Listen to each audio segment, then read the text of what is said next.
नमस्कार। जय तंत्र मंत्र केंद्र में मैं आप सबका हार्दिक स्वागत एवं अभिनंदन करता हूँ।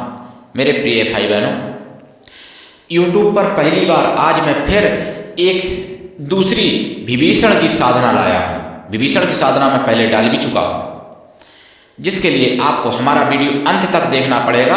और ये हनुमान जी की तरह चमत्कारिक साधना विभीषण की, बहुत ही जल्दी प्रसन्न हो जाने वाले विभीषण, जिसके लिए आपको हमारा वीडियो अंत तक देखना पड़ेगा। यदि आपने हमारा चैनल अभी तक सब्सक्राइब नहीं किया है तो तुरंत लाल वाली बटन दबाओ और घंटी बजा दो। आप हमारे चैनल को सब्सक्राइब करोगे, कोई शुल्क एवं चार्ज नहीं कटेगा। आप हमारे वीडियो को फेसबुक पर, व्हाट्सएप पर, ट्विटर अकाउंट के माध्यम से और इंस्टाग्राम पर अधिक से अधिक शेयर करें। लाइक और कमेंट करना भी आपका धर्म है। दुनिया में जिसका कोई नहीं, मैं उसका हूँ। अगर आपको अपनों ने धोखा दिया है, यदि आपको परायों ने धोखा दिया है, तो आप एक बार मुझे अवश्य आजमाएं। हमारा मोबाइल नंबर है 9305 63 71 73।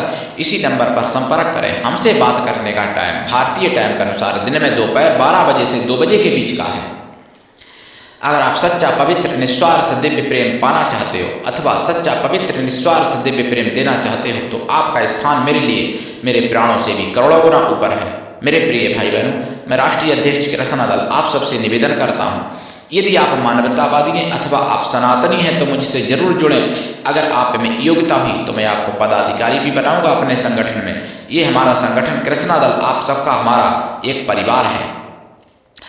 आप देश विदेश में विश्व के किसी भी कोने में रहते हैं, किसी भी जाति धर्म से हैं, कोई दिक्कत नहीं। आप हमारे दिए हुए ज्ञान से भरपूर लाभ उठा सकते हैं। मैं अपने चैनल के माध्यम से आयुर्वेदिक ज्ञान, ज्योतिष शास्त्र, तंत्र मंत्र, तीज त्योहार, सत्संग, प्रवचन एवं कुछ महत्वपूर्ण खबरें और भी बहुत कुछ मैं आप तक धीरे धीरे पहुंचा रहा हूं।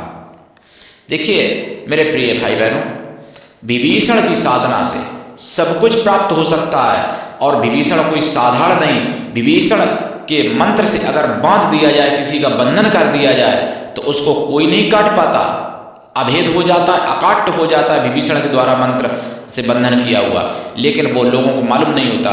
जो मैंने विभीषण की साधना इसी चैनल पर अपने आसन बांधने की, शरीर बांधने की साधना डाली थी पहले, लेकिन आज जो मैं लाया हूं वो विभीषण की कृपा से सब कुछ कार्य सिद्धि और सब कुछ मनोरथ पूर्ण होने के लिए, भाग्य चमकाने के लिए साधना आज मैं लाया हूं विभीषण की।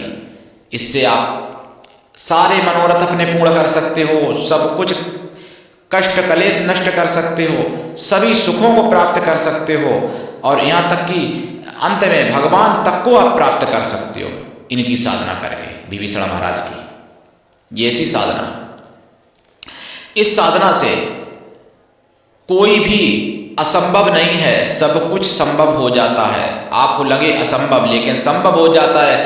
ये देखिए, अप्सराएं आपको जीवित मतलब नहीं कर सकती, जैसे जीवित रख सकती हैं, आयु बढ़ा सकती हैं, लेकिन अमृत लाके नहीं दे सकती। लेकिन विभीषण की कृपा से अमृत भी मिल सकता है, लेकिन उतनी साधना करनी पड़ेगी तभी मिल पाएगा। ऐसा नहीं कि एक दिन में अमृत मिल जाएगा।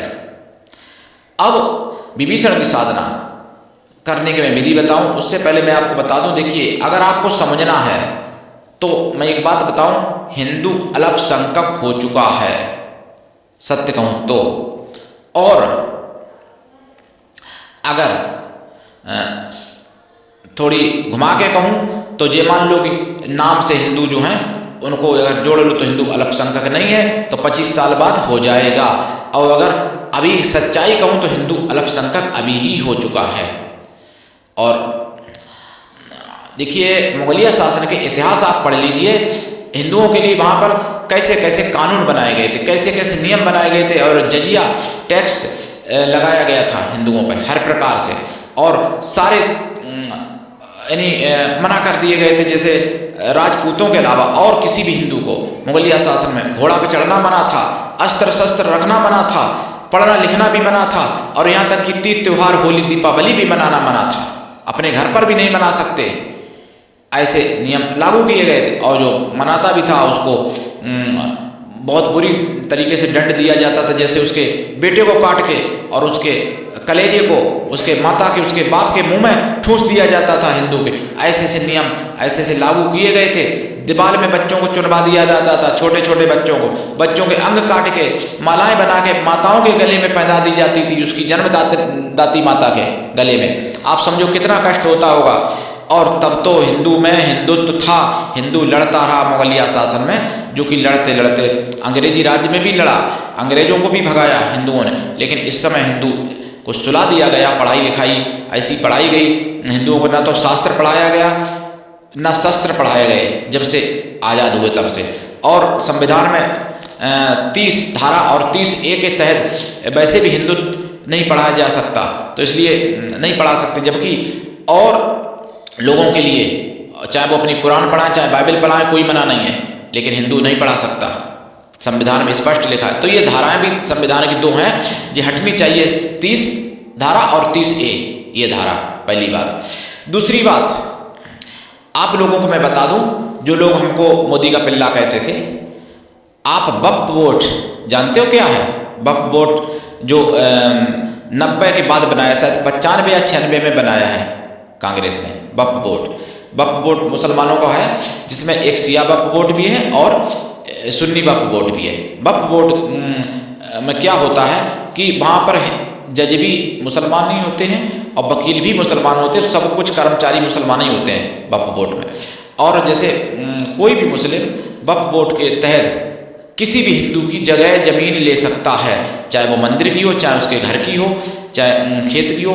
वो वक्फ बोर्ड के तहत क्या करते हैं, पहले ट्रस्ट अपना बनाते हैं, उसके बाद उस जगह का रजिस्ट्रेशन करा लेते हैं और उसके बाद में फिर उस पर अपना दावा ठोक देते हैं। आप लड़ते रहो और आपकी कोई सुनेगा नहीं। और इस वाले कोर्ट में साधारण अपने कोर्ट में जा नहीं सकते, सेकुलर कोर्ट में वक्फ बोर्ड में जाना पड़ेगा। पहले वक्फ बोर्ड से जब फैसला आगे बढ़ाया जाए तब आप जा सकते सेकुलर, तब वक्फ बोर्ड में सुनेगा नहीं। आप जीवन भर लड़ते रहो, आप मर जाओगे, बच्चे मर जाएंगे, लेकिन वो ऐसी है वक्फ बोर्ड।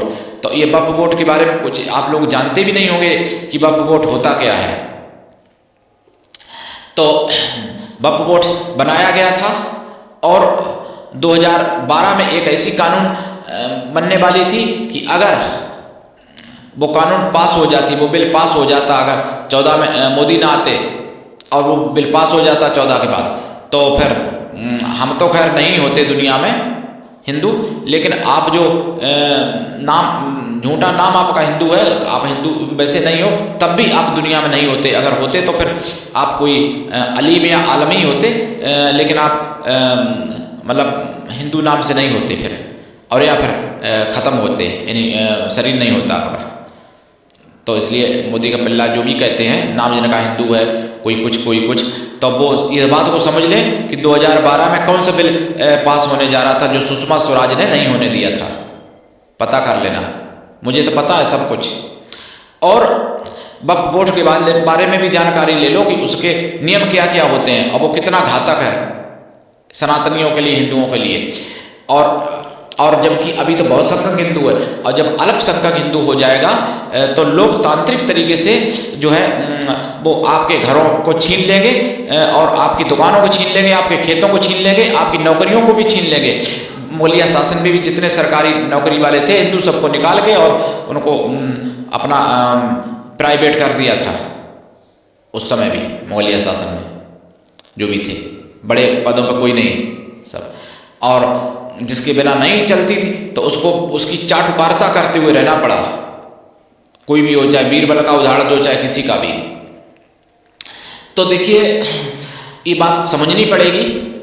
और मैं मुसलमान भाइयों को या मुसलमान बहनों को हम गलत नहीं कह रहे, लेकिन जो सरकार है या जो थी पहले, वो हिंदू मुस्लिम वोट के चक्कर में मुसलमानों को बढ़ावा देती। और अभी आप ही हो, आपके अगर 2 बेटे हैं, एक बेटे को खूब खाना अच्छा दो, कपड़ा दो, एक लड़का को, एक बेटा को कम दो थोड़ा, तो उनमें आपस में भी वैमनस्यता हो जाएगी। तो फिर यहाँ तो फिर धर्म और मजहब की बात है, तो क्यों नहीं वैमनस्यता आपस में होगी। तो वैमनस्यता, तो देखिए अगर सभी के लिए समान कानून, समान अगर सब कुछ किया जाए तो वैमनस्यता नहीं हो सकती है। लेकिन वो करेंगे नहीं, क्योंकि वोट एकजुट चाहिए, उन्हें इकट्ठा वोट चाहिए, सबका, सभी को चाहिए, मुस्लिम वोट सभी को चाहिए, चाहे कांग्रेस हो, चाहे सपा बसपा या बीजेपी भी हो, कोई भी हो, मुस्लिम वोट सभी को चाहिए। तो ये बात जाननी पड़ेगी। इसलिए हिंदुओं अगर चाहते हो कि आपके बच्चे सुखी रहें, आपके बच्चे के बच्चे यानी आपके नाती पोता सुखी रहें, तो आप जनसंख्या बढ़ाना शुरू करो, ज़्यादा से ज़्यादा जनसंख्या बढ़ाओ हिंदुओं की, बस और कोई तरीका नहीं है।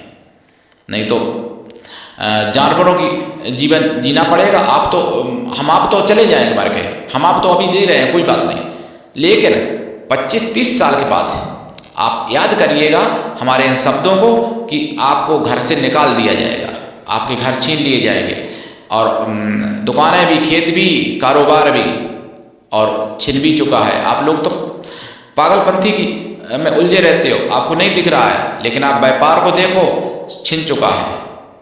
कुछ ऐसे व्यापार हैं जो कि 100 के 100% छिन चुके हैं आपसे, लेकिन आंख आपकी नहीं खुलती है। कुछ लोग ऐसे हैं कि उनकी आंख के सामने अगर कोई कुछ होता भी रहे तो वो सोचेंगे हम अपनी आंख बंद कर लेंगे। तो आंख बंद करने से मूर्खों जो उपद्रव हो रहा है वो थोड़ी बंद हो जाएगा। उपद्रव तब बंद होगा जब उपद्रवी को समाप्त करोगे। अब मैं आपको बता दूं विभीषण महाराज की साधना। और हाँ, अगर आपको और भी कुछ जानना है तो देखिए 27 जनवरी 2024 का आपको शाम के 8 बजे वाला बिंदास बोल जरूर देख लेना चाहिए सुदर्शन चैनल पर, और मिशन साइबर सिपाही 10 बजे वाला भी सुन लेना चाहिए 27 जनवरी का 2024 का, ये सुन लेना। और मैं अब साधना बताऊं आपको विभीषण महाराज की। इनकी साधना से आप सब कुछ प्राप्त कर सकते हो, लेकिन कमेंट किया करो। कमेंट करने से आपका क्या चला जाता है? कमेंट सभी लोग करो और लाइक भी कर दिया करो सभी लोग। जब हम इतनी मेहनत से ऐसी चीज़ें लाते हैं आपके लिए, तो आप लोगों को भी सोचना चाहिए कि इससे क्या होता है, मनोबल बढ़ता है। और भाई हम तो देखिए वीडियो तो डालेंगे ही, चाहे कमेंट एक भी ना आए तब भी डालेंगे, व्यूज एक ना बने तो भी डालेंगे, करोड़ों बने तो भी डालेंगे। लेकिन आने वाले समय में प्रत्येक मेरी बात आप लोगों को याद आएगी और आप लोग पछताएंगे उस समय कि हमने बात नहीं सुनी ध्यान से या नहीं मानी। आने वाले समय में देखिएगा 25-30 साल में आप विभीषण महाराज की साधना कैसे करें। पूर्व या उत्तर दिशा की तरफ मुख करके बैठे, दक्षिण दिशा की तरफ भी मुख करके बैठ सकते हैं। और आसन आपका पीला होना चाहिए या लाल होना चाहिए, सफ़ेद भी चल जाएगा, काला भी चल जाएगा, कोई दिक्कत नहीं, लेकिन एक रंग का हो। माला रुद्राक्ष की हो या फिर तुलसी की हो, या सफ़ेद चंदन या लाल चंदन या लाल हकीक या सफ़ेद हकीक, पीले हकीक की भी चल जाएगी माला। जाप इनका 1.25 लाख है ये मंत्र, ये सावर मंत्र नहीं है जो पहले दी थी, वो सावर मंत्र था। जाप 1.25 लाख है। जाप का दशांश हवन है, हवन का दशांश तर्पण है, तर्पण का दशांश मार्जन है, और मार्जन का दशांश पवित्र ब्राह्मणों को भोजन करा दें, या फिर उतने साधुओं को भोजन करा दें, या फिर उतनी गौ माताओं को भोजन करा दें। जप काल में ब्रह्मचर्य व्रत, एक टाइम भोजन, भूमि शयन परम आवश्यक है। साधना काल में और साधना के बाद भी शाकाहारी रहना पड़ेगा। ये साधना बहुत पवित्र है। और इस साधना में राम, सीता, लक्ष्मण, हनुमान जी की भी पूजा होगी। गुरु गणेश की तो पहले होती, ताकि बाद विभीषण की पूजा होगी, विभीषण का जाप किया जाएगा। देसी गाय के घी का दीपक जलेगा, खोया की मिठाई का और फलों का प्रसाद रखा जाएगा, पंचमेवा का भी प्रसाद रखा जाएगा इसमें। और ये जब प्रकट होते हैं तो आपको वरदान भी देते हैं, इनसे आप वरदान वचन भी ले सकते हो। लेकिन इनकी साधना में क्या है कि इसमें देखिए 7 वरदान मांगे जाते हैं, 1 2 नहीं 7। अब 7 में 2 वरदान तो अपने मतलब गुरु के भले के लिए, गुरु के लिए मांगने पड़ते हैं इस साधना में, 2 वरदान। और 2 वरदान सनातन के लिए मांगने पड़ते हैं, सनातन की रक्षा से जुड़े हो, मतलब सनातन की रक्षा हो, सनातन आगे बढ़े, सनातन को कोई मिटा ना पाए, किसी भी प्रकार के, मतलब सनातन के लिए 2 वरदान और 2 अपने गुरु के लिए मांगने पड़ते हैं इस साधना में। उसके बाद में 3 वरदान अपने लिए मांग सकते हो, अगर जरूरत नहीं है तो अपने लिए 1 भी मांग सकते हो, 2 भी मांग सकते हो, 3 भी मांग सकते हो, मतलब 7 वरदान मांगने का इसमें प्रावधान है इस साधना। तो ये साधना आप करके देख सकते हो, और दीक्षा लेके करें साधना। बिना दीक्षा के कभी भी किसी भी प्रकार की कोई साधना सफल होती ही नहीं है, ये बात हमेशा ध्यान रखना। और माघ महीना प्रारंभ हो चुका है, तो जो दीक्षा के लिए बहुत लोग फोन करते थे पहले पौष में, तो अब माघ महीना प्रारंभ हो चुका है, दीक्षा की मुहूर्तें चालू हो चुकी हैं। जिनको दीक्षा चाहिए दीक्षा भी मिलेगी, चिंता मत करो, हम आप सबके साथ हैं।